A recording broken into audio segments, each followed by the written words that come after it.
आसतु आज आम दही कढ़ी बनैबा। से गोटे पात्र 2 लिटर भली पानी गरम करी आगरू भिजाई रखाई 1/4 कप अरुआ चाउल को दे भल भाव रांधि नबा। अरुआ चाउल भल भाव फिटी गला परे से आम गोटे कप दही दे भल भाव फुटई नबा।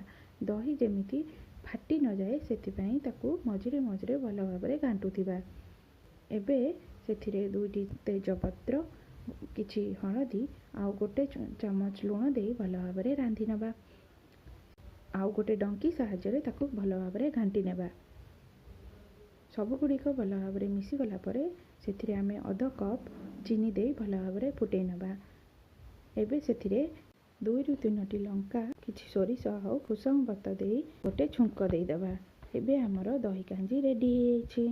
दही कांजी खाइबा पई बहुत हेल्दी आउ टेस्टी होता है। आपण निश्चित घरे ट्राए करंतु।